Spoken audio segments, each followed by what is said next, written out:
आज हम लोग शुरू करेंगे, चैप्टर है लाइट। लाइट 10th क्लास में है, पहला चैप्टर लाइट। ठीक है ना। लाइट को कैसे डिफाइन करते हैं हम लोग, कुछ आइडिया? लाइट को डिफाइन करते हैं हम लोग, डेफिनेशन दे रखा, light is a form of energy, light is a form of energy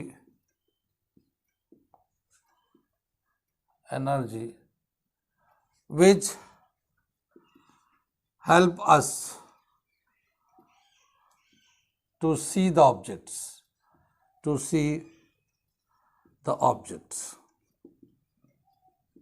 ठीक है ना। लाइट एक एनर्जी का फॉर्म है और ये हमें देखने में हेल्प करता है। ये जो दुनिया के जितनी भी चीज़ें हैं, हम लोग रंग बिरंगी चीज़ें देखते हैं, ठीक है ना, लाल पीले हरे नीले चीज़ें देखते हैं हम लोग, ये लाइट के हेल्प से ही देखते हैं। अगर लाइट नहीं होता तो हम लोग इस चीज़ को देख नहीं पाते या देख नहीं सकते। जैसे रात के अंधेरे में कभी यही फूल जो दिन में हमें लाल दिखते हैं, ग्रीन कलर के, पिंक कलर के दिखते हैं, रात के अंधेरे में हमें वो बिल्कुल नहीं दिखते। ठीक है, तो लाइट है तो हम लोग ये चीज़ों को देखते हैं और समझते हैं और जानते हैं कि ये किस तरह से है। तो दुनिया के रंग बिरंगी चीज़ों को, ऊंचे नीचे चीज़ों को, छोटे बड़े काले गोरे सबको देखने के लिए लाइट का होना बहुत ज़रूरी है। लाइट है तो हम देखते हैं, देखते हैं तो हम समझते हैं, और समझते हैं तो सोचते हैं, सोचते हैं तो कुछ चाहत होती है, फिर चाहत होती है तो कुछ करना चाहते हैं, फिर कुछ करना चाहते हैं। ठीक है, करने के लिए पीछे भागते हैं उसके। जैसे मान लो आज हम लोग क्यों पढ़ रहे हैं, हम लोग ये देखा है हम लोगों ने कि जो लोग पढ़ते लिखते हैं वो लोग, उनको अच्छी अच्छी नौकरियां मिलती हैं, अच्छे पैसे कमाते हैं, एक अच्छा शानदार लाइफ गुजारते हैं, गाड़ी बंगले घोड़ सभी चीज़ें होती हैं उनके पास सब सहूलतें होती है, लाइफ के सारे आसाइश होते हैं। तो हमने देखा है कि जो लोग पढ़ते लिखते हैं, अच्छे पोस्ट पे आते हैं, अच्छा सा पैसा कमाते हैं, अच्छे लाइफ गुजारते हैं, उसको देख कर ही हमें ऐसा लगा कि हम भी कुछ कर सकते हैं और करने की कोशिश कर रहे हैं। बहुत लोग जो कोशिश कर रहे हैं उन्हें मिल रहा है, जो लोग नहीं पढ़ते, नहीं कुछ करते, आमतौर पे बड़ी तकलीफ ज़िंदगी को गुजारते हैं वो लोग। ठीक है, तो हम लोग भी देखे हैं तो कुछ करने की कोशिश कर रहे हैं, और इस देखने और चाहने और करने में लाइफ का भी एक बहुत बड़ा हाथ है। अगर हम देखे ही नहीं होते, अगर ब्लाइंड होते तो हम देखते ही नहीं तो हम समझते ही नहीं, ना चाहते, ना करने की कोशिश करते, ना पाते। ठीक है, तो लाइट हमारे लाइफ को ड्राइव कर रहा है। ठीक है, हमारे लाइफ को चला रहा है। कोई भी लोग कहीं भी जा रहे हैं, कुछ भी कर रहे हैं, वो एक देख रहे हैं, समझ रहे हैं और उसको पाने की कोशिश में चल रहे हैं। ठीक है, तो लाइट एक ड्राइविंग फोर्स भी है, ड्राइविंग पावर रखता है कि हमें लेके चलता है। ऐसे जिस तरह से हम लोग जानते हैं लाइट एक एनर्जी का फॉर्म है, देखने में भी हेल्प करता है। और हम लोग एक टर्म जानते हैं बायोलॉजी में, फोटोसिंथेसिस। ठीक है ना, फोटोसिंथेसिस क्या होता है कि एक बायोलॉजिकल प्रोसेस है जिसमें ग्रीन प्लांट जो है सनलाइट के एनर्जी को स्टोर करते हैं और अपने फूड में कन्वर्ट कर देते हैं उसको। हम लोग उस फूड को खाते हैं, वो एनर्जी हमारे बॉडी में आता है, और उस एनर्जी की वजह से हम लोग चलते फिरते, खेलते कूदते, सोते उठते, सारे लाइफ के जितनी भी छोटी से छोटी और बड़ी से बड़ी एक्टिविटी है, उसी एनर्जी की वजह से हम लोग कर रहे हैं। और वो एनर्जी कहाँ से आता है? सन से आता है। सीखा, सन से वो एनर्जी आता, हम लोग यूज़ करते हैं, वो किसके फॉर्म में आता है? लाइट के फॉर्म में आता है। ठीक है ना, तो लाइट जो सन से एनर्जी के फॉर्म में आ रहा है, लाइट जो है एनर्जी के फॉर्म में आता है, वही एनर्जी हम लोग खाने में भी इस्तेमाल करते हैं और हमारे ज़िंदगी को, हर एक्टिविटी को करने में हेल्प कर रहा है। ठीक है, हमें ही नहीं बल्कि जितने भी तरह के क्रिएचर्स है, लिविंग ऑब्जेक्ट्स है, छोटे से छोटे, बड़े से बड़े जानदार, जितने भी एनिमल्स हैं, सभी को लाइट के एनर्जी की ज़रूरत है, और सभी अपने ज़िंदगी के लिए उसको खाना किसी भी फॉर्म में उसे खाते और लेके अपना एनर्जी को, लाइफ को सर्वाइव करते हैं। तो लाइट का ये दूसरा एप्लीकेशन देख रहे हैं कि हम लोग को अर्थ पे ज़िंदा रहने के लिए एनर्जी की ज़रूरत है, और ये एनर्जी लाइट सन से आते रहता है। तीसरा बताया क्या कि जैसे हमारे अर्थ पे जो सरफेस है, यहाँ का अगर टेम्परेचर ऐसा है कि हम लोग इस पर सर्वाइव करते हैं। ठीक है ना, अगर वो लाइट के एनर्जी, जो लाइट से एनर्जी आ रहा है इंफ्रारेड के फॉर्म में, अगर वो एनर्जी इतना ज़्यादा होता या कम होता तो बहुत ज़्यादा गर्मी में भी हम लोग सर्वाइव नहीं कर सकते थे, और बहुत ठंड में भी सर्वाइव नहीं कर सकते हम जैसे लिविंग ह्यूमन सेपियंस जो है। तो हमारे लाइफ को सरवाइव करने के लिए लाइट से जो एनर्जी आता है वो इस अर्थ के टेम्परेचर को मेंटेन कर रखा है, जिसमें हम जैसे लोग या दूसरे छोटे से छोटे बड़े से बड़े जो एनिमल्स हैं वो सरवाइव कर रहे हैं। बहुत ज़्यादा गर्मी होगा, जैसे अभी गर्मी के दिन आते हैं तो टेम्परेचर जब 45, 48, 50 तक पहुंचने लगता है तो गर्मी से इस कदर परेशान हो जाते हैं कि ना एसी काम करता, ना कूलर काम करता, ना एसी डीसी कुछ भी काम नहीं करता। ठीक है, और उसमें हम लोग परेशान हो जाते हैं। अगर बहुत करीब होता है अर्थ तो बहुत गर्मी होती। ठीक है, अर्थ का एक सुइटेबल पोजीशन है, उस पोजीशन की वजह से अर्थ का टेम्परेचर मेंटेन है, और ये टेम्परेचर सन के लाइट की वजह से है। तो सन का जो लाइट है वो अर्थ के टेम्परेचर को भी ऑप्टिमम बना रखा है, जिस पे हम लोग सरवाइव कर रहे हैं। सो लाइट का ये सिग्निफिकेंस है। लाइट के वैसे तो ये हमारे लाइफ में ज़रूरत है कि किस तरह से लाइट हमारे लाइफ को चला रहा है, ड्राइविंग फोर्स के फॉर्म में काम कर रहा है, फूड के एनर्जी के फॉर्म में काम कर रहा है, और हमारे टेम्परेचर को मेंटेन कर रखा है। इसके अलावा और बहुत सारे साइंस के रिस्पेक्ट में फिनोमेना होता है लाइट का। ठीक है, लाइट के बहुत सारे फिनोमेना होते हैं जिसको हम लोग अलग अलग सेक्शन में पढ़ते हैं। जैसे लाइट का बताया क्या कि हम लोग देखते कैसे हैं, तो एक डेफिनेशन आता है लाइट जब भी किसी चीज़ पे पड़ता वो whenever light falls on an object it bounces back and this phenomena of light is known as reflection of light। तो लाइट के बहुत सारे फिनोमेना हैं, उनमें से मैं लिख के दिखाता हूँ कौन कौन से फिनोमेना है। Phenomena of light, phenomenons of light. ठीक है ना, कौन कौन से, जैसे पहला दे रखा reflection of light, reflection of light. दूसरा जैसे दे रखा refraction of light, refraction of light. ठीक है ना, तीसरा interference of light, interference of light. Diffraction of light, ठीक है, diffraction of light. Polarisation of light, polarisation of light. ठीक है ना, स्कैटरिंग ऑफ लाइट भी होता है, स्कैटरिंग ऑफ लाइट। ठीक है ना, और भी कई सारे फिनोमेना है, लेकिन इतने सारे फिनोमेना लाइट के अलग अलग सेक्शन में हम लोग पढ़ेंगे। जैसे लाइट जो ना 10th क्लास में भी है, लाइट 12th क्लास में भी है।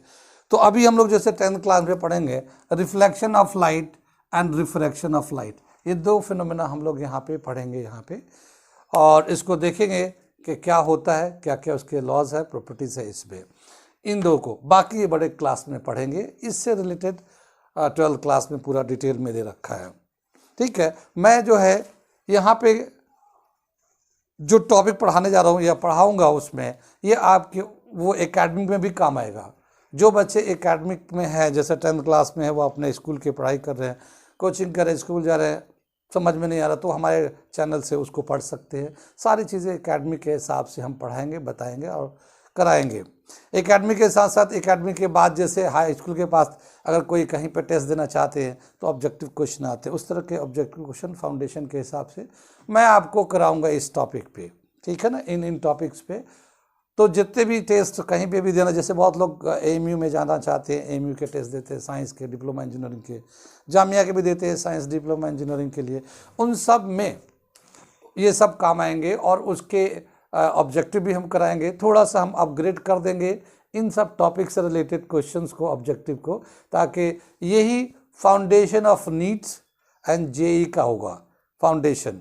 तो यहाँ से हम आपको नीट एंड जेई का भी फाउंडेशन बना देंगे यहाँ से।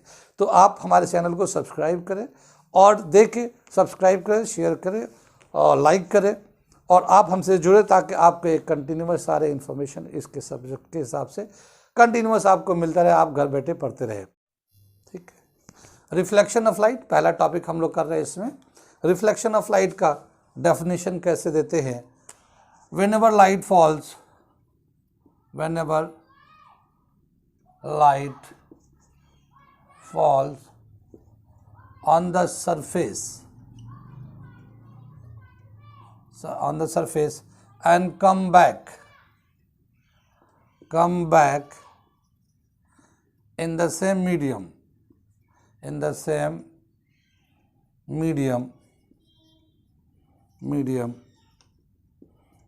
then this phenomenon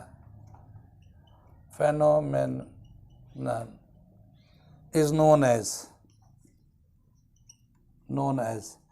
reflection of light.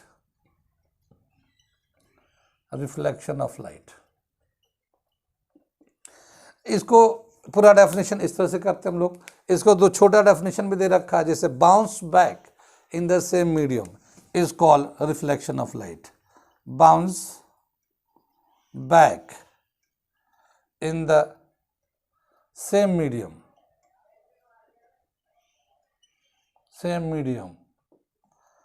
is also called a reflection of light। ठीक है ना, इन दोनों में से किसी से भी डिफाइन कर सकते हैं रिफ्लेक्शन ऑफ लाइट।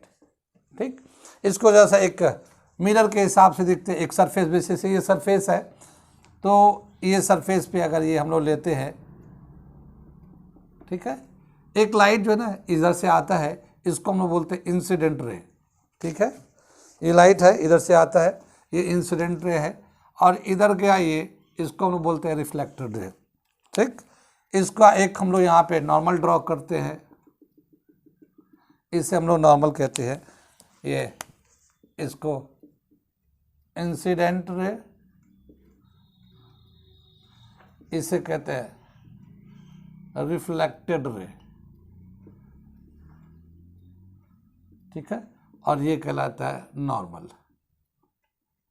ठीक है, तो जैसे ये बीम ऑफ लाइट एक सरफेस पे, जैसे हमारा ये बल्ब रॉड जल रहा है, यहाँ से जो लाइट आ रहा है इस सरफेस पे पड़ रहा है, रिफ्लेक्ट होके फिर ये जिस एंगल से आएंगे, नॉर्मल के रिस्पेक्ट में, ये नॉर्मल है हमारा, तो इनके बीच का एंगल होगा, इंसिडेंट या नॉर्मल के बीच का एंगल होता है angle of incidence, angle of incident.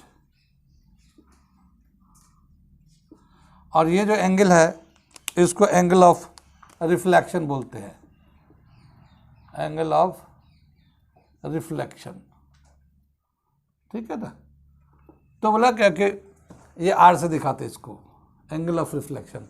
तो एक साथ जो लाइट आके किसी सरफेस पे आता है, रिफ्लेक्ट होके सेम मीडियम में वापस चला, जिस मीडियम से वो आया था उसी मीडियम में, जैसे ये एक मीडियम सेलेक्ट करते हैं, यहाँ से लाइट आया, रिफ्लेक्ट होके वापस चला गया, इधर सेम मीडियम में चला गया, तो जिस मीडियम से आता है उसी मीडियम में वापस चला जाता है रिफ्लेक्ट होने के बाद सरफेस से, उसी को रिफ्लेक्शन ऑफ लाइट बोलते हैं। जैसे ये हमारा रॉड है, इससे जो लाइट आ रहा है इस पर सरफेस पे पड़ रहा है और ये वापस आ जा रहा है, ये लाइट रिफ्लेक्ट होने के बाद जब आता है तभी हमें ये दिखाई दे रहा है कि ये क्या लिखा हुआ है। सपोज़ करो कि ये अभी क्लास चल रहा है और रात के 8 बज रहे हैं, यहाँ पे कोई दूसरा सोर्स नहीं है, इन्वर्टर वगैरह, लाइट चले गए। ठीक है ना, लाइट चले गए तो फिर क्या होगा, अंधेरा हो जाएगा। ठीक है, अंधेरा हो जाएगा तो हमें कुछ नहीं दिखाई देगा, जबकि सारी चीज़ें अपनी अपनी जगह पे है। ठीक है ना, सारी चीज़ें अपनी अपनी जगह पे है, बोर्ड भी है, लिखा हुआ भी, मैं भी हूँ, सब कुछ आप भी हो, सब लोग अपनी अपनी जगह पे है, मगर दिखाई नहीं देगा। क्यों नहीं दिखाई देगा? क्योंकि लाइट नहीं है। तो लाइट इसको देखने के लिए या दुनिया की किसी चीज़ को देखने के लिए बहुत ज़रूरी है। तो रिफ्लेक्शन ऑफ लाइट की वजह से हमें कोई भी चीज़ दिखाई देता है, जब उस पर लाइट पड़ता है, रिफ्लेक्ट होकर वापस आता है, तो हमें दिखाई देता है कि ये क्या चीज़ है। ठीक है, जिस चीज़ से लाइट रिफ्लेक्ट नहीं होता है वो दिखता नहीं है। जैसे हम लोग जानते हैं कि ये हवा है, हवा के अंदर बहुत सारे पार्टिकल्स हैं, जैसे डस्ट पार्टिकल है, कार्बन डाइऑक्साइड, ऑक्सीजन, नाइट्रोजन, बहुत सारे दूसरे इंडस्ट्रियल गैसेस है, मगर लाइट उस पर पड़ के रिफ्लेक्ट होकर वापस नहीं आता, इसलिए हमें वो गैस में जितने भी पार्टिकल्स हमें दिखाई नहीं देते। ठीक है, जिससे रिफ्लेक्ट होकर आता है वो दिखता है। जैसे ये बोर्ड पे लिखा हुआ कोई भी चीज़ है, उससे लाइट रिफ्लेक्ट होकर आ रहा है, हम लोग दिख रहे हैं और हमें दिखाई दे रहा है। ठीक है, तो दुनिया में जितनी चीज़ है देखने के लिए रिफ्लेक्शन ऑफ लाइट का होना ज़रूरी है, रिफ्लेक्शन का। यहाँ पे दे रखा है, ये लाइट ऐसे आता है, रिफ्लेक्ट इंसिडेंट रे, रिफ्लेक्टेड इधर से जाता है, नॉर्मल है, ये एंगल है। ये हो गया रिफ्लेक्शन ऑफ लाइट। इसको डेफिनेशन के हिसाब से देखेंगे, whenever light falls on the surface and come back in the same medium then this phenomena is known as reflection of light. Bounce back in the same medium is called reflection of light. इतना समझ में आ गया? किसी को कोई चीज़ पूछना हो तो बता सकते हैं, पूछ सकते हैं। आगे चलते हैं, यहाँ पे है laws of reflection of light. देखते हैं क्या है laws of reflection of light, ठीक है ना। Laws of reflection of light, ठीक है ना। इसमें कुछ पॉइंट दे रखा, जैसे बोला क्या, ये इंसिडेंट रे, रिफ्लेक्टेड ने और नॉर्मल, ये तीनों जो है एक सरफेस के एक ही पॉइंट पे मिलते हैं, ठीक है। तो सबसे पहला दे रखा, पहला लॉ दे रखा है, angle of incidence is equal to angle of reflection. Angle of incident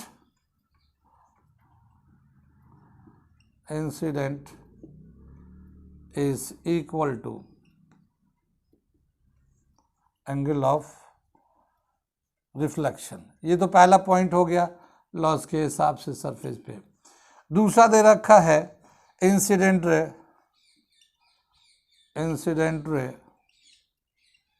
reflected ray and normal lies on same point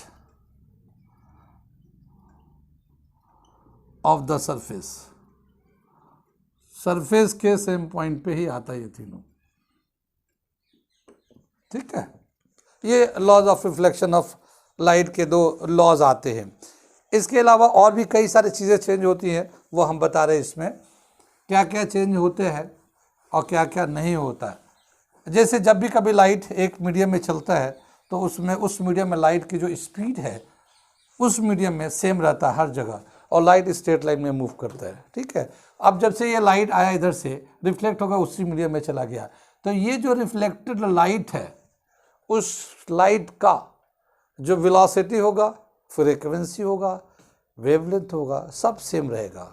so reflected light, इसका एक पॉइंट ये भी ले सकते हैं यहाँ पे समझने के लिए, द वेलोसिटी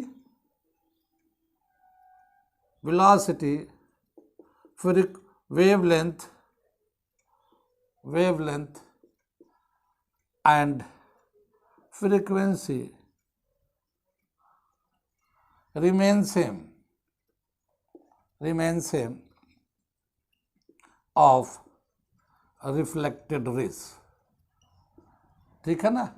रिफ्लेक्टेड रेस का जितना इंसिडेंट रे का वेलोसिटी है, फ्रीक्वेंसी है, वेवलेंथ है, उतना ही रिफ्लेक्टेड रेस का भी वेवलेंथ, फ्रीक्वेंसी एंड स्पीड होता है उतना ही। आगे दे रखा है इसमें, इसका जो फेज एंगल चेंज होता है। फेज एंगल चेंज का मतलब ये है कि जैसे एक लाइट ये ऐसे आया, इंसिडेंट किया नॉर्मल, तो रिफ्लेक्ट होकर फिर ये इसी पाथ से वापस चला जाएगा, ठीक है। तो कितना फेज मतलब कितना एंगल का चेंज हुआ, तो जो एंगल हो जाएगा ये 180 का एंगल का चेंज हो जाएगा, क्योंकि ये आ रहा था ऐसे 90 पे, वापस फिर 90 गया, यानी वन स्ट्रेट लाइन इधर से यहाँ पे देखेंगे तो एक स्ट्रेट लाइन बनेगा, और ये इस तरह से 180 का चेंज आता है। तो phase change of reflected raise is pi degree, ठीक है ना। पाई डिग्री का फेज चेंज होता है रिफ्लेक्टेड रेज का, ठीक है। तो इस तरह से हमारा रिफ्लेक्शन का लॉज है और इसके कुछ पॉइंट्स हैं। इसको रिफ्लेक्शन ऑफ लाइट जो है, reflection of light two types के, एक हम लोग लेते हैं डिफ्यूज्ड रिफ्लेक्शन ऑफ लाइट और प्रॉपर रिफ्लेक्शन ऑफ लाइट।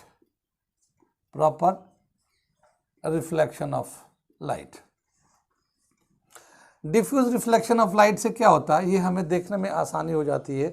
जैसे ये है कि यहाँ पे अगर लाइट आ रहा है तो डिफ्यूज़ हो जाता, लाइट कुछ इधर गया कुछ इधर गया। जैसे एक सरफेस पे जब लाइट ऐसे आता है यहाँ से इंसिडेंट है, तो इसके सरफेस रफ होने की वजह से कुछ लाइट रिफ्लेक्ट होकर इधर चला जाता, कुछ लाइट इधर चला जाता, कुछ इधर गया कुछ इधर गया, और कुछ एक प्रॉपर लाइट के हिसाब से ऐसे भी चला जाता है। सरफेस होता है, अगर रफ सरफेस होता है, इस पे लाइट ऐसे इंसिडेंट करता है, इंसिडेंट रे आता है, ठीक है। तो यहाँ से जो रिफ्लेक्शन होगा अलग अलग डायरेक्शन में हो जाता है, अलग अलग डायरेक्शन में हो जाता है, तो जो बीम ऑफ लाइट, एक साथ बीम ऑफ लाइट जो आता है कई सारे डायरेक्शन में स्कैटर हो जाते हैं, रिफ्लेक्ट हो जाते हैं। जो हम लोग यहाँ पे हैं या कहीं पे भी, कहीं से भी सरफेस को देख रहे हैं, तो हमें जो है कुछ ही बीम ऑफ लाइट आते हैं, कुछ ही रेज ऑफ लाइट आते हैं, बीम तो नहीं कहेंगे, कुछ रेज ऑफ लाइट आते हैं जिससे हम लोग देखते हैं। अगर ऐसा नहीं होता तो हम देख नहीं पाएंगे।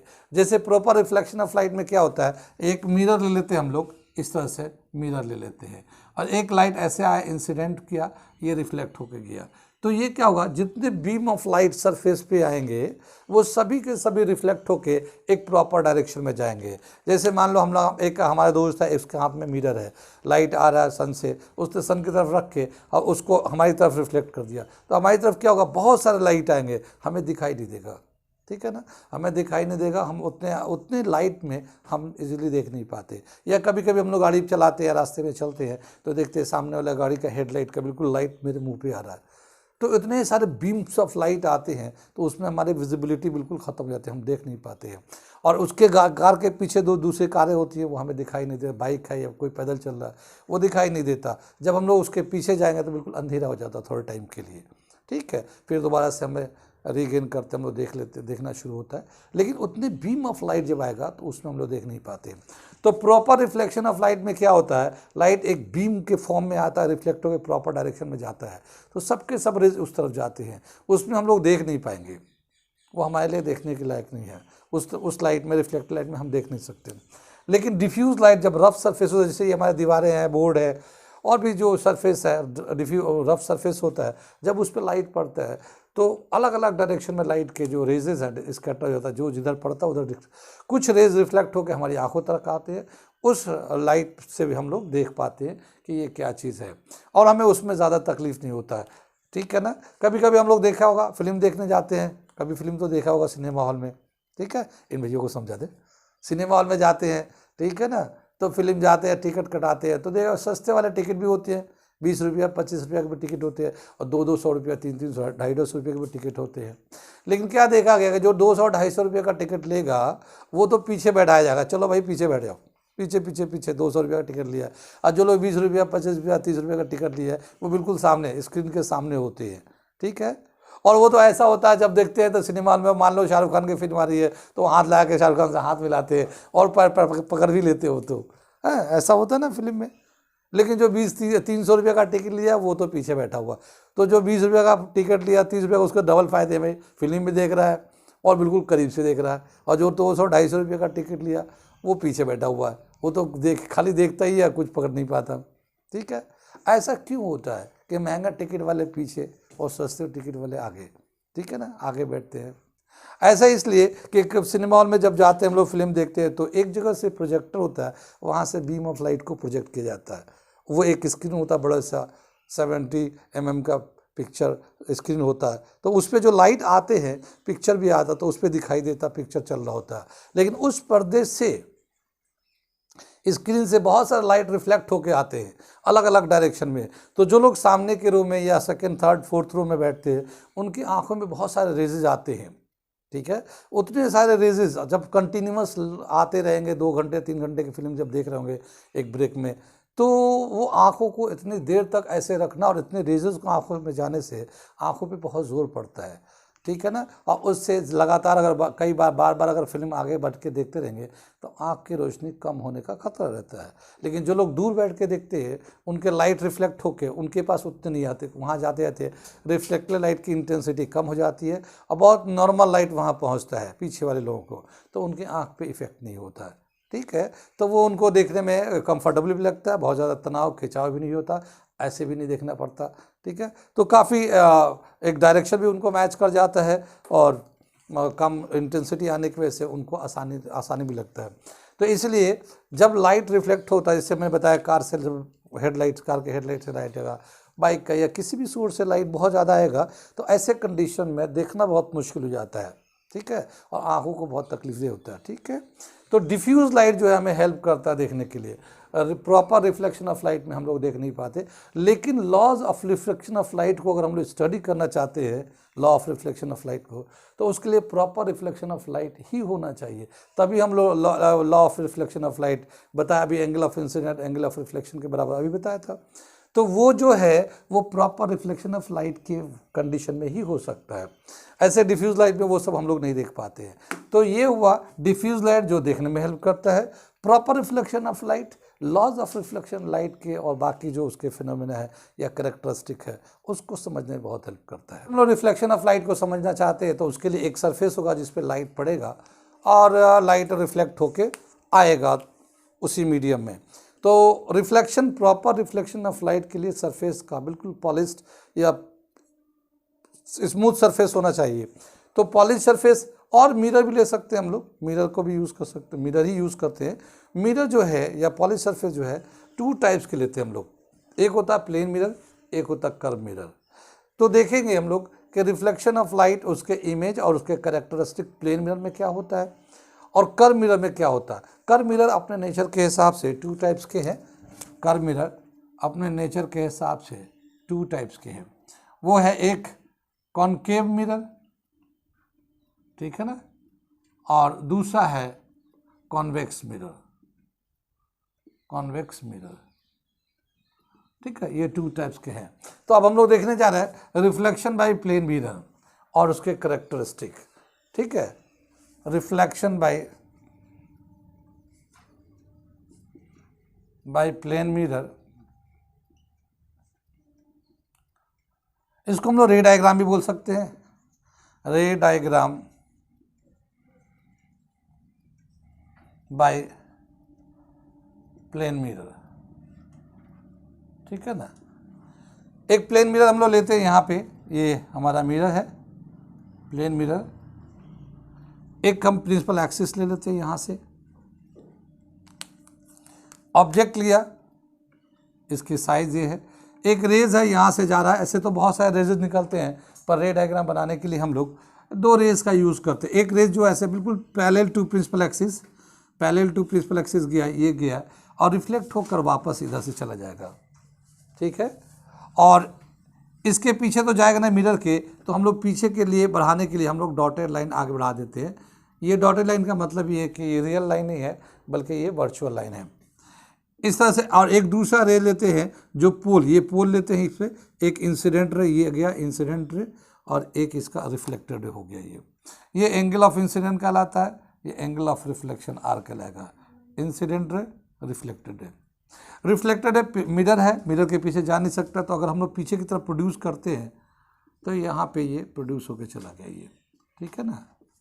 तो यहाँ पे इमेज बन गया। ये दोनों रेज जो डॉटेड लाइन है, यानी कि ये वर्चुअल लाइन है, रियल लाइन नहीं है। और जब दोनों वर्चुअल लाइन को आगे मिलाते हैं तो जो इमेज बनता है वो वर्चुअल इमेज बनता है। तो इसके इमेज के कैरेक्टरिस्टिक क्या होता है, इमेज का characteristic of image form by characteristic of image formed bye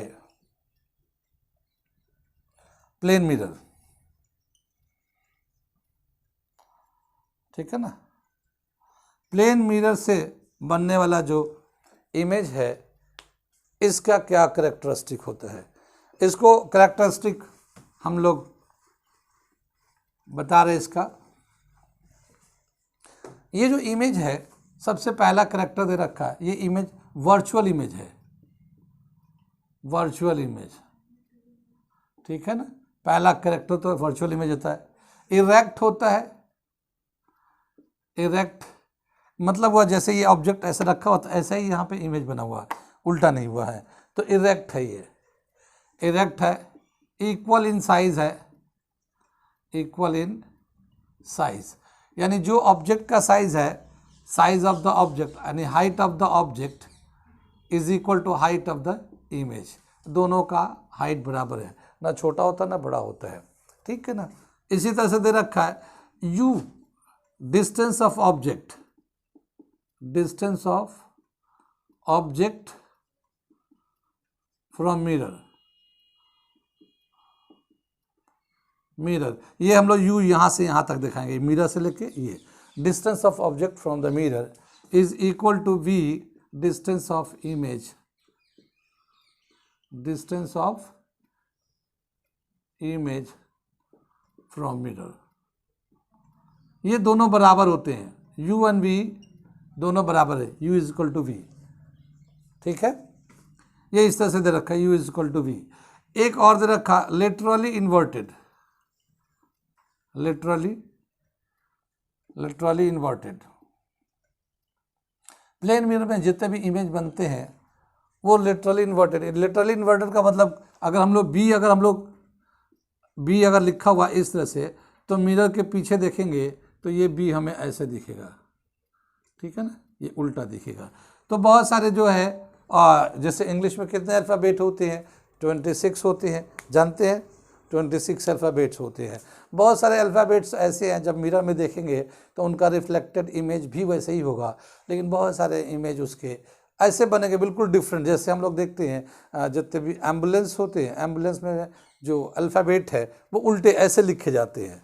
ऐसा उल्टा क्यों लिखते हैं, ताकि वो सामने वाला को आसानी से पढ़ने में आए, क्योंकि एम्बुलेंस है अगर सीधा लिखा रहेगा तो वो फिर उसको उल्टा दिखेगा। ठीक है, तो ये लेटरली इन्वर्टेड का मतलब है कि वो अल्फ़ाबेट जो है ना, लेटर जो है ना, उल्टा दिखता है उसमें, लिटरली इन्वर्टेड। कितनी बात में ये कुछ कैरेक्टरिस्टिक है। और u is equal to v distance of object, ये v जो है ना यहाँ से यहाँ तक है, ये v यहाँ से यहाँ तक है, u is equal to we.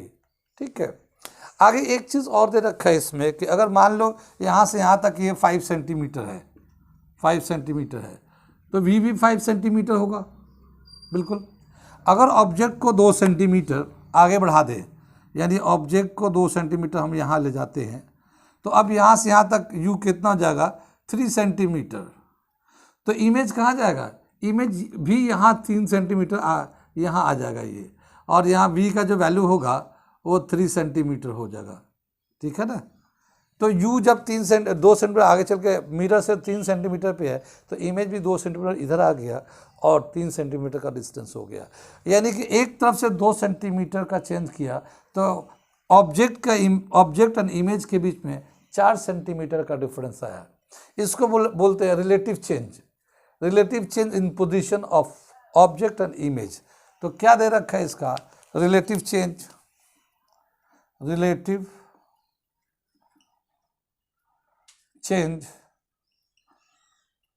In position of between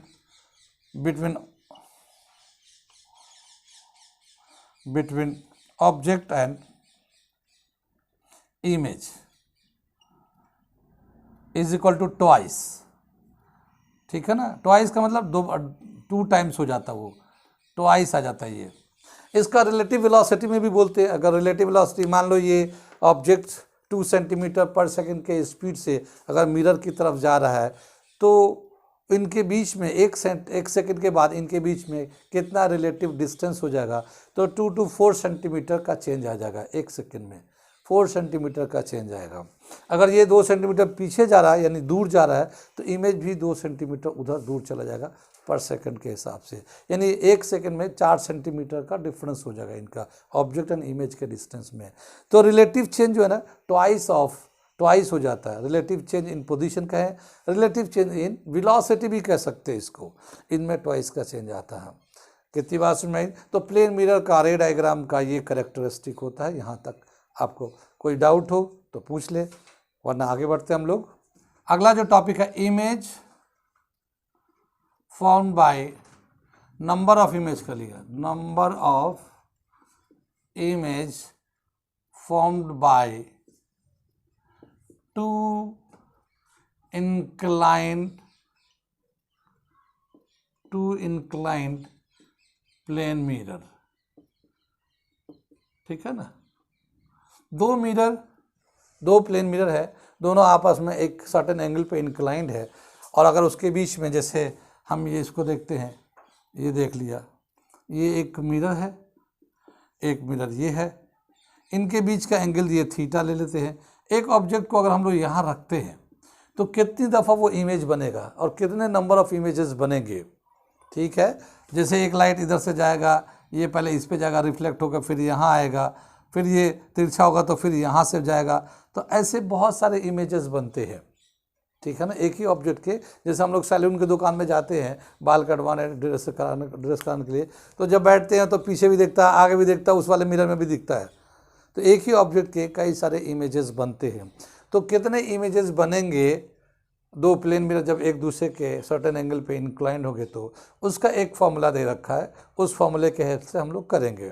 क्या दे रखा है कि number of images formed n is equal to 360 degree divided by theta.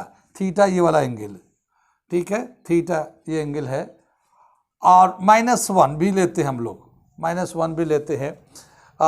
इसको देखते हैं हम लोग, फॉर इवन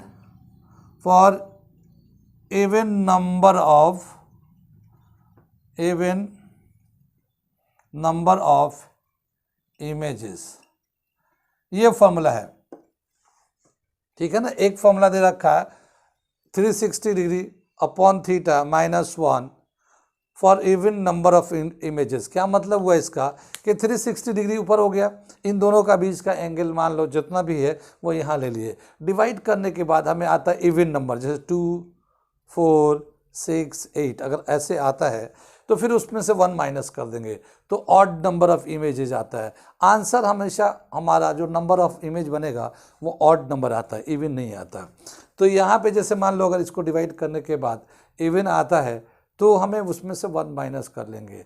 सपोज करते हैं यहाँ पे फॉर एग्जाम्पल थीटा जो ले लेते हैं हम लोग, theta is equal to 60 degree, ठीक है ना। तो नंबर ऑफ इमेजेस कितने हो जाएंगे, 360 अपॉन 60 -1, ठीक है ना। 60 से काटेंगे तो ये 6 आ जाएगा, ये 6 - 1 5, तो 5 ऑड नंबर आएगा। वैसे हम लोग 360 को 60 से कट कर रहे थे तो 6 आएगा, ये 6 -1 आएगा, तो ये 6 इवन है, उसमें से 1 माइनस कर दिया तो ऑड आ गया है, यानी कि ये 5 इमेज आ गया। तो जब भी कभी हम लोग 360 को थीटा से डिवाइड करेंगे, इवन नंबर आता है तो उसमें से 1 माइनस कर देंगे, उतना नंबर ऑफ इमेजेस बनते हैं। अगर थीटा डिवाइड करने के बाद इवन आता है तो, अगर ऑड आता है, ऑलरेडी मान लो डिवाइड करते हैं और ऑड आ रहा है तो फिर वो ऑड ही रहेगा, उतना ही रहेगा, उसमें -1 नहीं करना है। तो क्या बताया कि जब अगर ऑड आ रहा है, for odd number of images, for odd number of, ये दूसरा नंबर है, for odd number of images, ठीक है ना, n is equal to 360 upon theta, 360 upon theta, ये ऑड नंबर ऑफ इमेजेस के लिए है, ठीक है ना। अगर ये ऑड ऑलरेडी दे रहा है तो, और अगर ऑड नहीं दे रहा है तो फिर -1 कर लेंगे उसमें से। तो ये दे रखा हमारा इमेजेस के लिए, ठीक है ना। अगर ये थीटा डिवाइड करने के बाद हमारा ऑड आता है तो ठीक है, और नहीं अगर इवन आता तो -1 ये वाला कर लेंगे। ये वैसे जो नेट आता हमेशा ऑड नंबर ही आता है, number of images form by the 2 incline mirror हमारा ये आता है, ठीक है। ये हमारे 2 फॉर्मूले हैं ऑड एंड इवन इमेज के लिए, ठीक। इसके बेस पे ये जैसे ना, ये नीट के लिए या जेई के लिए हमारे हाई स्कूल के हिसाब से है नहीं, अपने कोर्स में है नहीं। तो मैंने पहले ही बताया था कि मैं थोड़ा एकेडमी के लिए भी कराऊंगा, और साथ ही जो कंपटीशन जैसे कहीं एमयू जामिया में साइंस का या डिप्लोमा का अगर टेस्ट देंगे तो उसमें आ सकता क्वेश्चन, बहुत आसान फॉर्मूला है तो उसमें आ सकता है। या फिर नीट के लिए तैयारी करेंगे बड़े क्लास में जाकर, जेई के लिए तैयारी करेंगे तो उसमें ये फॉर्मूला आएंगे। मैं थोड़ा आपको अपग्रेड कर दे रहा हूँ ताकि उस लेवल के जो भी क्वेश्चन है आप आसानी से कर सकते हैं, ठीक है। कोई डाउट तो नहीं। तो इन्फॉर्मेशन और भी है मिरर से रिलेवेंट, प्लेन मिरर से रिलेवेंट क्या क्या इन्फॉर्मेशन रहेगा। जैसे मान लिया मिरर के सामने खड़े हैं और हम चाहते हैं कि मेरा पूरा इमेज आए मिरर के अंदर, तो मिरर के साइज़ कितनी होनी चाहिए हमारे हाइट के हिसाब से। तो क्या है, उसका एक रिलेशन दे रखा कि जितना हाइट ऑब्जेक्ट का है उस हाइट के हाफ हाइट तक भी मिरर रहेगा तो उस ऑब्जेक्ट का उसमें पूरा इमेज बनेगा। यानी मिरर का height half of the size of the object के बराबर हो तब भी उस ऑब्जेक्ट का उस मिरर के अंदर पूरा इमेज बन जाएगा। तो इस पॉइंट को लिखते हैं, क्या लिखा है, एक पॉइंट इंपॉर्टेंट पॉइंट के नाम से लिख लेते हैं हम लोग, इंपॉर्टेंट पॉइंट। या पॉइंट टू बी रिमेंबर्स ऐसे भी लिख सकते हैं, point to be remember. The height of plane mirror should be half of the object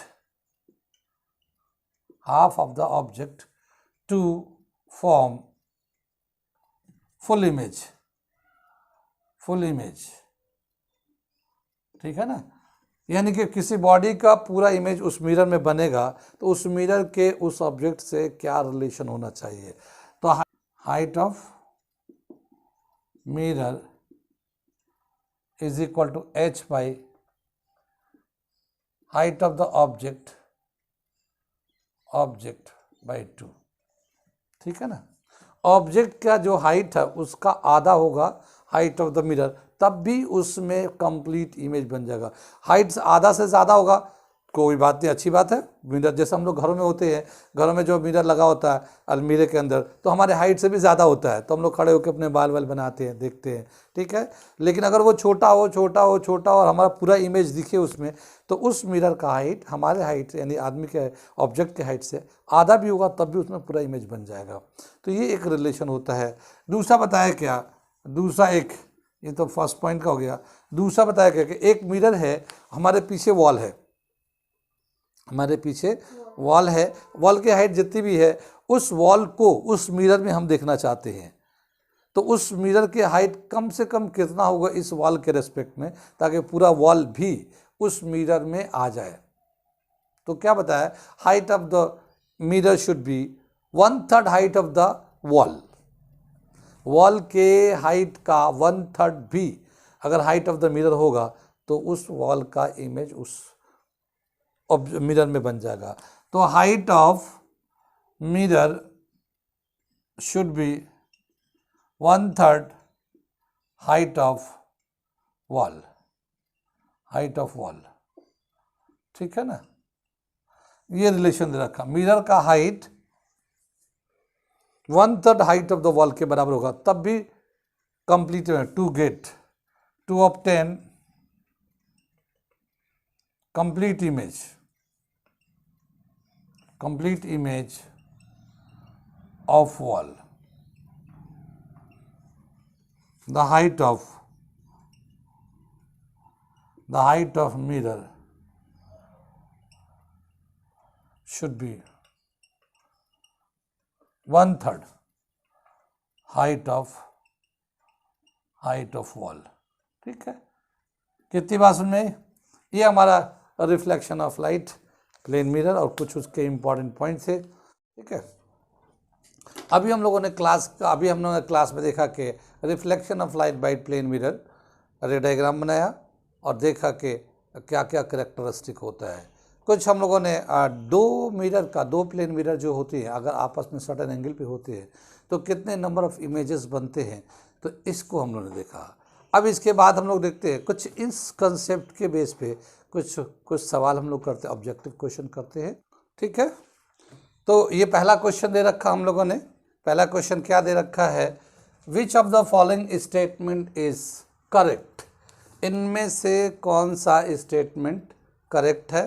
पहला दे रखा है, magnification of plane mirror is always positive and its value is 1। Magnification plane mirror का जो है वो पॉजिटिव आता है और ये 1 होता है, ये स्टेटमेंट।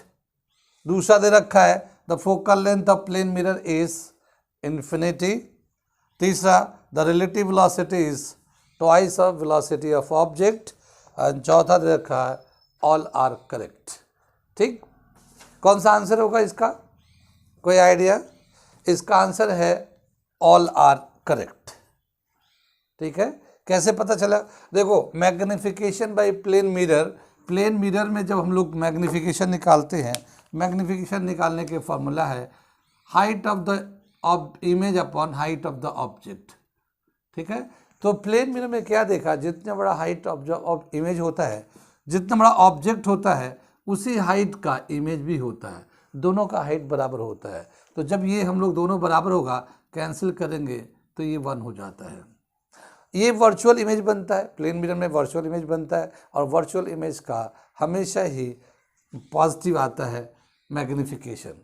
रियल का नेगेटिव होता है, वर्चुअल का पॉजिटिव होता है। तो ये हमारा पॉजिटिव, तो ये स्टेटमेंट करेक्ट है। The focal length of plane mirror is infinity.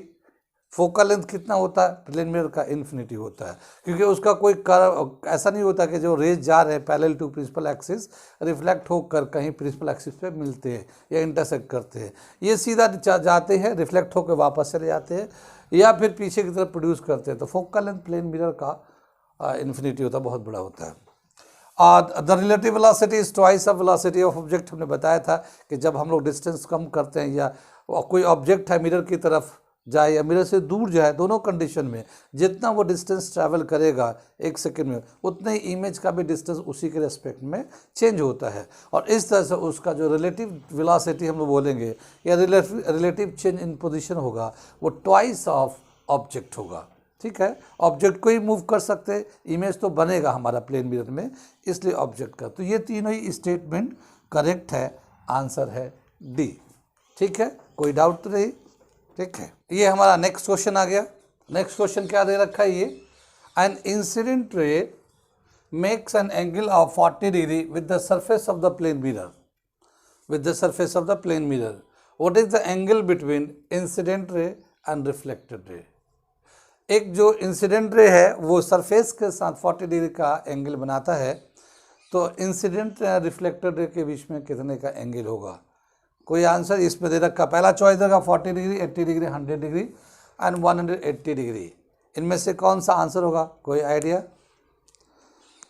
ठीक है, इसका आंसर है 100 डिग्री। कैसे ही आएगा? अभी हम दिखा रहे हैं, इसको समझा रहे हैं इसको कैसे आएगा। ये हमने माना ये एक हमारा ये प्लेन मिरर है, ये एक इंसिडेंट रे है और ये इसका रिफ्लेक्टेड रे है। ये क्या बताया कि the incident ray makes an angle of 40 degree with the surface of the plane mirror. ये इंसिडेंट रे है, ये प्लेन मिरर है, इनके बीच का जो एंगल होगा वो 40 डिग्री है। ठीक है, तो ये हमें एंगल बताना है कि ये एंगल कितना होगा इसको। ठीक है, तो ये जो 40 है, तो ये एंगल भी रिफ्लेक्टेड एंड प्लेन मिरर के बीच का एंगल भी 40 होगा, और ये टोटल यहाँ से यहाँ तक 180 डिग्री का होता है। तो कितना आ जाएगा? 40 प्लस एक्स, सपोज करते ये इंसिडेंट और रिफ्लेक्टेड के बीच का, और ये 40, और ये स्ट्रेट लाइन 180 का होता है। ठीक है, तो x plus 80 180, x is equal to 180 minus 80, x is equal to 100 degree. तो ये जो है answer, angle between incident ray and reflected ray 100 degree का हो जाएगा।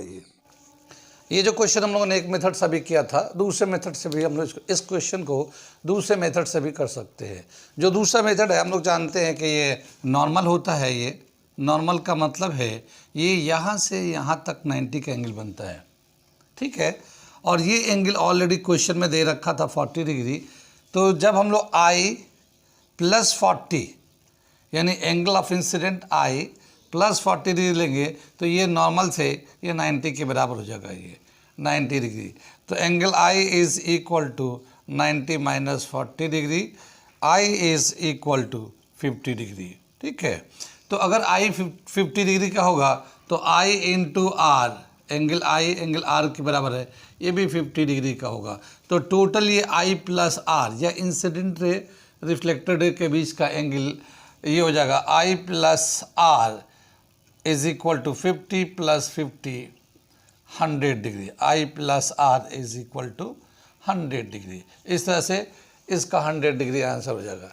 ठीक है ना, ये जो है angle of incident and angle of reflection के बीच का एंगल 100 डिग्री आएगा। कितना समझ में आया? दोनों मेथड से कर सकते हैं, वो मेथड भी है, ये दूसरा मेथड भी है। इसके थर्ड क्वेश्चन हम लोग देख रही है। थर्ड क्वेश्चन क्या दे रखा हमारा, अच्छा आप भी देखो। Third question, the rear view mirror of a car is a plane mirror. एक कार है, उसका जो साइड में मिरर होता है वो प्लेन मिरर है। A driver is reversing his car at a speed of 5 metre per second. The driver sees in his car view mirror the image of a truck parked behind his car. The speed at which the image of the truck appear to approach the driver will be. क्या मतलब है question का? एक आदमी car में है उसका, और जो साइड में मिरर लगता है वो प्लेन मिरर है, वो कार को पीछे रिवर्स कर रहा है, उसकी स्पीड है 5 मीटर पर सेकेंड। जब वो ड्राइवर अपने रियर व्यू में देखता है, मिरर में, प्लेन मिरर में देखता है, तो उसके पीछे एक ट्रक दिख रहा है। अगर जब वो कार को 5 मीटर के स्पीड से अगर पीछे ले जाएगा तो उस ड्राइवर को वो ट्रक किस स्पीड से उसके कार की तरफ आते हुए दिखेगा, ठीक है ना। तो क्या हुआ कि जब भी कभी वो प्लेन मिरर होगा तो जब जाएगा ऑब्जेक्ट मिरर की तरफ तो इमेज भी उसी रफ्तार से आएगा, तो ट्वाइस ऑफ स्पीड से वो उसका डिस्टेंस करीब होता है या अपीयर टू बी अप्रोच होगा। तो अगर ये 5 मीटर के स्पीड से है, वापस आ रहा है, तो उसका जो स्पीड होगा, जो अपीयर टू अप्रोच स्पीड होगा, रिलेटिव स्पीड, वो 10 मीटर का, ये चॉइस दे रखा 5 मीटर, 10 मीटर, 12, 20, ठीक है ना। ठीक है, तो ये हो गया क्वेश्चन नंबर 3। अगला क्वेश्चन करते हैं हम लोग। नेक्स्ट क्वेश्चन, ये क्वेश्चन हमारा आ गया क्वेश्चन नंबर 4। तो अब तक तो कर चुका था, थर्ड क्वेश्चन तक। 4 दे रखा क्या है, what should be the angle between the two plane mirrors so that whatever be the angle of incident, the incident ray and reflected ray from the two mirrors be parallel to each other। ठीक है, question तो ये दे रखा, choice दे रखा 60 degree, A B 90, C 120 and D 150 degree. ठीक है, किसी को कोई आइडिया? क्वेश्चन को मैं समझाता हूँ क्या दे रखा है कि कितना एंगल ऑफ दो मिरर है, दो प्लेन मिरर है, उन दो प्लेन मिरर के बीच में कितने का एंगल हो कि जब भी कभी इंसिडेंट रे एंड रिफ्लेक्टेड रे किसी भी एंगल से आए वो दोनों एक दूसरे के पैरेलल ही होंगे। इंसिडेंट रे एंड रिफ्लेक्टेड रे दोनों एक दूसरे के पैरेलल होंगे, तो उन दो प्लेन मिरर के बीच में कितने का एंगल होना चाहिए। ठीक है, ये दे रखा है, कोई आइडिया? या मैं समझा रहा हूँ, इसको फिगर बना के समझा रहा हूँ। बोला क्या कि 2 मिरर है, मान लेते ये 2 मिरर है ये, और दोनों मिरर के बीच का एक एंगल है ये, इस यहाँ पे एंगल थीटा दे रखा है, हमने बताया था 2 एंगल के बीच का एंगल होता है, थीटा दिखाते हैं। अब बताया क्या कि एक जो इंसिडेंट रे है, ये इंसिडेंट रे ले लिया, ये इंसिडेंट रे, ये जब इंसिडेंट रे आएगा तो ये यहाँ से रिफ्लेक्ट होकर इधर जाएगा, फिर ये रिफ्लेक्ट होकर ऐसे हो जाएगा। तो क्या देखा गया कि ये इंसिडेंट रे एंड ये रिफ्लेक्टेड रे, ठीक है, इंसिडेंट रे और रिफ्लेक्टेड रे, ये दोनों एक दूसरे के पैरेलल हो गए। सवाल में यही दे रखा है, so whatever be the angle of incident, the incident ray and reflected ray from 2 mirrors be parallel to each other, ये हमेशा ही पैरेलल होंगे। तो ये थीटा हमें बताना है कि कितने का एंगल होगा।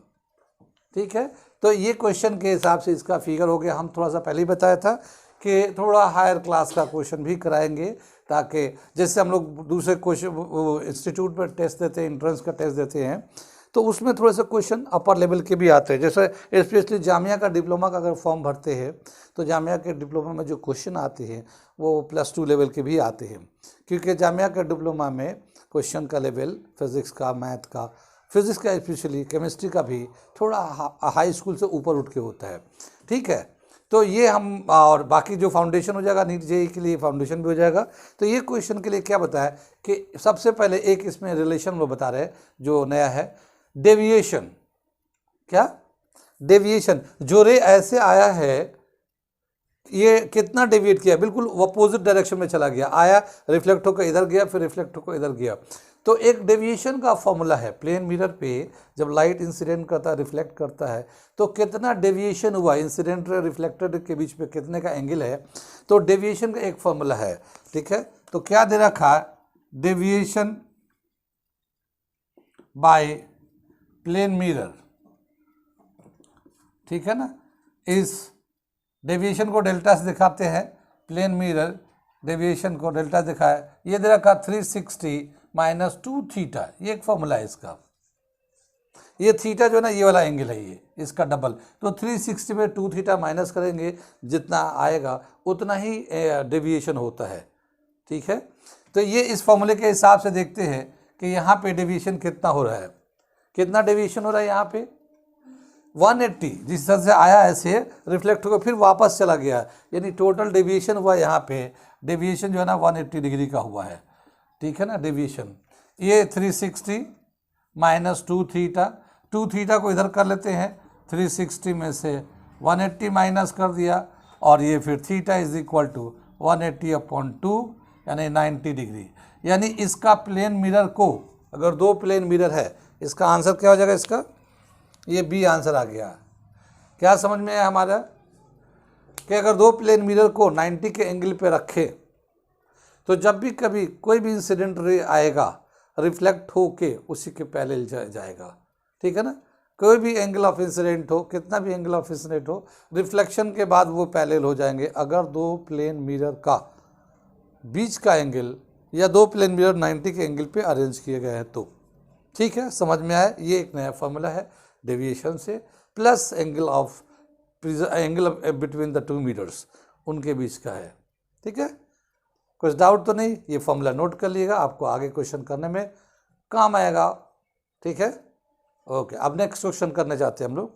अगला क्वेश्चन, ये हमारा क्वेश्चन है, क्या दे रखा है ये, a light bulb is placed between the 2 plane mirrors incline at an angle of 60 degree, the number images formed are. तो 6 बनेंगे, A 6, B 5, C 4 and D 3। दो मिरर है, दोनों मिरर के बीच का एंगल दे रखा हमें 60 डिग्री है, दोनों मिरर के बीच का एंगल 60 डिग्री है, उसके बीच में एक बल्ब जलाया गया है। अब बताना है कि उस बल्ब के कितने इमेजेस बनेंगे। ठीक है, फॉर्मूला तो हमने बताया था, हमने लेक्चर में बताया है आपको, जिस वक्त हमने पढ़ा है इसको। फॉर्मूला क्या है इसका, एक हम लोग सपोज करते, एक इस तरह से मिरर है, इनके बीच का एंगल है 60 degree, theta is equal to 60 degree दे रखा है। एक बल्ब यहाँ पे जलाया गया है, कितना, ठीक है ना, इस बल्ब के कितने इमेजेस बनेंगे। ठीक है ना, ये बताने कितने इमेजेस बनेंगे। इमेजेस फॉर्म के, नंबर ऑफ इमेज फॉर्म का क्या फॉर्मूला दे रखा हम लोगों ने, कुछ आइडिया इसका क्या बताया, 360/n -1 for odd, sorry for theta, 360/θ -1, ये हमारा फॉर्मूला था नंबर ऑफ इमेजेस के लिए। ये क्या दे रखा है, 360 तो 360 है, थीटा का वैल्यू है यहाँ पे 60 डिग्री -1। ठीक है, ये 60 से इसे कैंसिल करेंगे, 6 आ जाएगा, 6 में से 1 गया 5, तो ये 5 इमेजेस, यानी कि इसका आंसर होगा बी। ठीक है, ये 5 इमेजेस बल्ब के बनेंगे। ठीक, समझ में आई ये। ठीक है, आगे चलते, अगला क्वेश्चन करते हैं हम लोग। हाँ, ये क्वेश्चन है, ये नेक्स्ट क्वेश्चन हम लोग करने जा रहे हैं। क्या दे रखा है ये क्वेश्चन, क्वेश्चन नंबर 6 है ये, 2 mirrors are at an angle of theta produced 5 images of an object, एक ऑब्जेक्ट का 5 इमेज बनाते हैं। The number of image produced when theta is decrease by 30 degree, अगर थीटा को 30 डिग्री कम कर दें और, तो अब नंबर ऑफ इमेजेस कितने बनेंगे। ठीक है, देखते हैं कितने बनेंगे। यहाँ चॉइस दे रखा 9 डिग्री, 9, 10, 11, 12। ठीक है, आपको करके देखिए कितना आता है, मैं इसको समझाता हूँ। क्या बताया कि पहले तो ये देखते हैं कि ये जो 5 इमेजेस बन रहे हैं, ठीक है ना, तो पहले मिरर के बीच का एंगल कितना है, तो हम लोग यहाँ पे एक डायग्राम बना लेते हैं। मान लेते हैं ये 2 मिरर, इनके बीच का एंगल थीटा है, इनके एक ऑब्जेक्ट है, कोई एक ऑब्जेक्ट है, सपोज करते हैं एक बल्ब ही है, और इसका जो इमेज है 5 इमेज बन रहे हैं। तो नंबर ऑफ इमेज का formula n is equal to 360 divided by theta -1।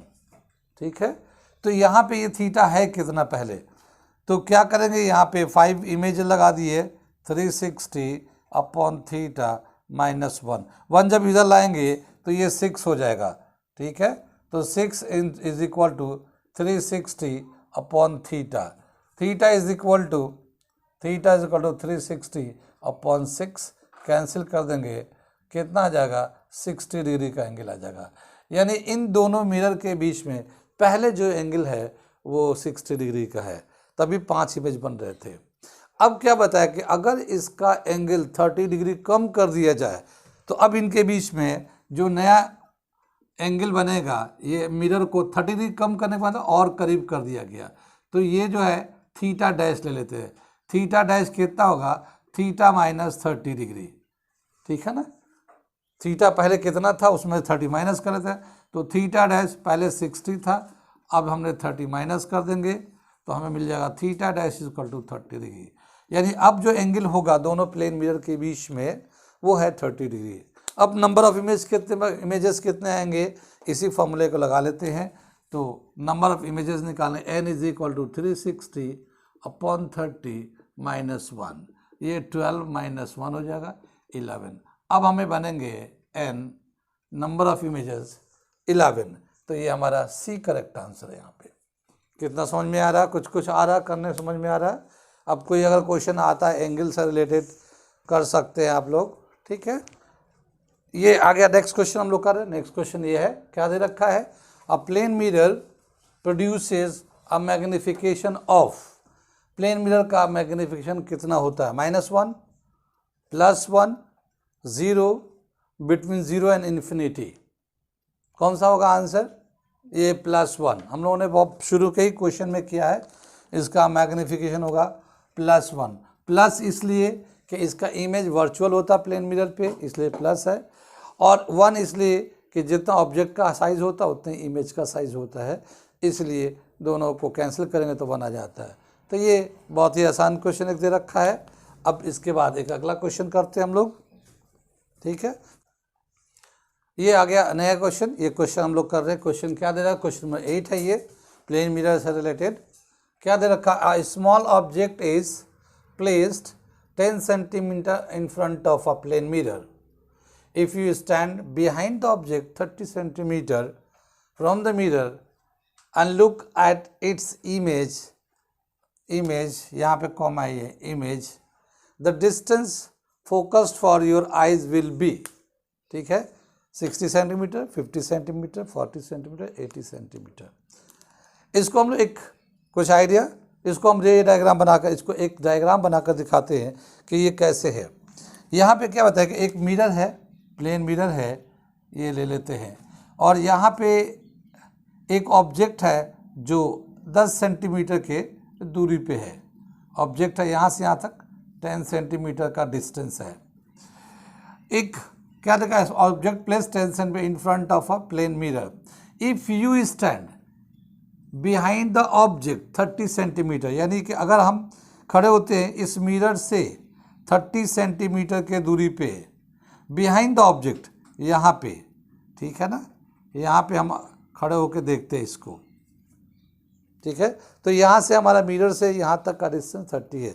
इस ऑब्जेक्ट का इधर जब इमेज बनाएंगे तो जितने दूरी पे ये ऑब्जेक्ट है उतने ही दूरी पे इसका एक वर्चुअल इमेज मिलेगा हमें, ठीक है ना, एक वर्चुअल इमेज मिलेगा यहाँ पे। तो यहाँ से यहाँ तक का डिस्टेंस जो है ना, ये भी 10 सेंटीमीटर का होगा ये, ठीक, 10 सेंटीमीटर का है। तो टोटल यहाँ से यहाँ तक का डिस्टेंस कितना हो जाएगा, ये 30 + 10 40 सेंटीमीटर। आंसर है इसका सी, 40 सेंटीमीटर, ठीक है। कितना समझ में आया, ये रे डायग्राम को बना के देख सकते हैं, समझ सकते हैं, ठीक है। यहाँ तक हम लोगों ने बहुत सारे सवाल किए, बहुत प्लेन मिरर के रिस्पेक्ट में कई सारे हर तरह के सवाल कर लिए इसमें। इसके बाद हम एक शीट दे देंगे, या जब कभी मॉक टेस्ट कराएंगे इस पर, मॉक टेस्ट पे ऐसे सवाल आएंगे, आप उसको टेस्ट में बताएंगे। फिलहाल हम लोग प्लेन मिरर का यहाँ पे क्वेश्चन और कंसेप्ट ख़त्म हो जाता है। अगला जो हमारा टॉपिक है वो कर्व मिरर, जिसमें मैंने बताया था कॉनकेव मिरर, कॉन्वेक्स मिरर, उससे रिलेटेड क्लास होंगे, यानी कि उसका लेक्चर होगा, फिर उसके रेस्पेक्ट में क्वेश्चंस कराए जाएंगे, ठीक है।